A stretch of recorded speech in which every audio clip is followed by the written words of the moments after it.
ESPN sports anchor defends Caitlin Clark's Time Athlete of the Year award. Truly uncommon and transformational. Sports always honors individual accomplishments, and there's nothing unfair about that, Duncan writes. Caitlin Clark deserved her Time Athlete of the Year award. ESPN sports anchor Duncan wrote on X today. Caitlin Clark deserved Time Athlete of the Year, and as a member of the DOE, it automatically amplifies the league. To suggest she's being put on an unfair pedestal because she's being recognized for a truly uncommon and transformational year is absurd, she explained. It's like saying, why hand out an MVP when everyone is so important on a team? Both things can be true.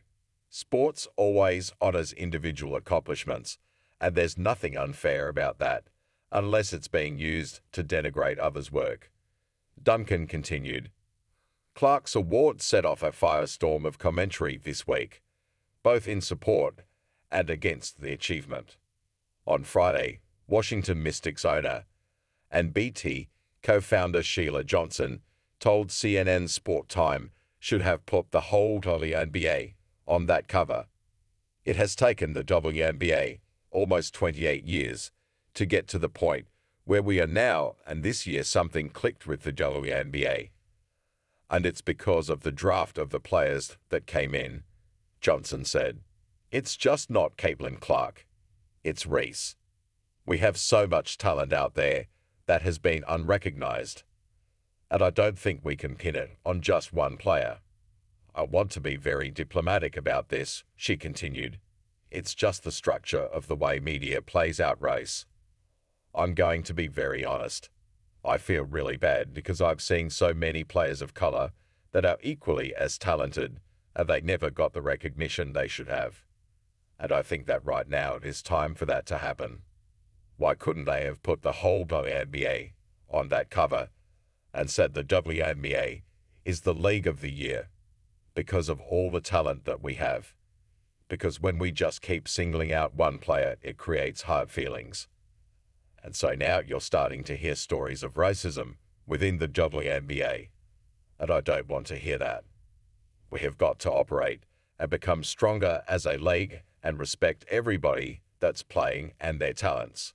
Clark enjoyed a phenomenal rookie year that included being named the league's Rookie of the Year and all of NBA first team, an honor that a rookie hasn't received since 2008.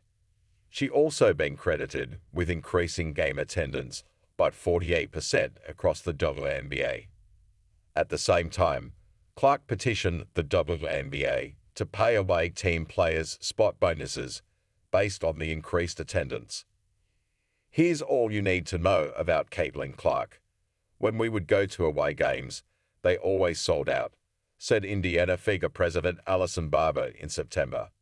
So, the Atlanta Dream would normally have 3,000, 4,000 people. Now they have 17,000 people, and they sold 1,000 standing room-only tickets. So, when we walked into the arena, people were on that third balcony looking down at the tops of our players' heads to watch. After a few away games and all of the sellouts, Caitlin asked the WNBA if they would pay spot bonuses to the away team players, she added. The Mystics were among the teams who opted to move their games against the Fever to NBA arenas ahead of the 2024 season due to unprecedented demand. Fans who bought their tickets through the team's website were allowed to keep those tickets and find similar seating in the larger arena. But fans who purchased through Ticketmaster and third-party sites like StubHub had their orders cancelled and had to repurchase tickets, typically at a higher price point.